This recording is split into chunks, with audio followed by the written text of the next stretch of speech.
तुझा पण टाइम येईल मित्रा, तुझ्या पण अंगावर अशाच फुलं पडतील, तुझ्या पण अंगावर असाच गुलाल उधळेल. त्याच्यासाठी एक योग्य वेळ यावा लागतो. त्यासाठी पहिले हे वेळेचे गणित आपण बघू. बघा आता इथं काय म्हटलेलं आहे, हे जे पूर्ण घड्याळ असते हे 360 डिग्रीचे असते, हे आपल्याला माहित आहे.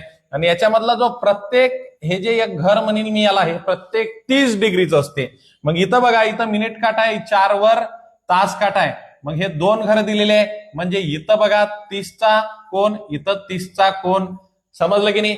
30चा कोण आहे, 30 म्हणजे 60. आलं का लक्षात? 60.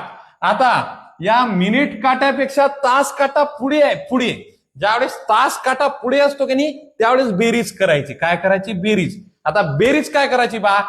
4 वाजून 10 मिनिटं झालेले आहे म्हणते. हे जे 10 आहे का नाही, या 10चे अर्धे करून इथं लिहा. 10चे अर्धे किती होतात? 5. मग 60त 5 मिळवा, किती झाले? 65. किती झाले? 65. म्हणजे इथं जो हा कोण आहे हा किती अंशाचा आहे? 65 अंशाचा आहे. पुढचं बघा, पुढचं. आता पुढचं बघा, 2:20 म्हणते. किती म्हणते? 2:20. म्हणजे तास काटा इथं आहे, मिनिट काटा इथं आहे. आता तास काटा जो आहे तो मिनिट काठीच्या मागे आहे, म्हणजे आपल्याला मायनस करावं लागते गणितात. काय करावं लागते? मायनस. आणि इथं पहा किती घर आहे, हे 30चं घर आणि हे 30चं घर. किती घर आहे? 30 म्हणजे 2 घर आहे. म्हणजे इथं 60 लिहावं लागेल. आणि या 20चे अर्धे काय होतात? 20चे अर्धे 10. मग 60तून 10 गेले किती येतात? 50. समजून राहिलं की नाही? पुढचं उत्तर मला कमेंट्स मध्ये सांगसाल ना? पहा मग आता याचं उत्तर तुम्ही मला कमेंट्स मध्ये सांगा. किती घर आहे मोजा? 30 30 30 आणि ते करा. धन्यवाद.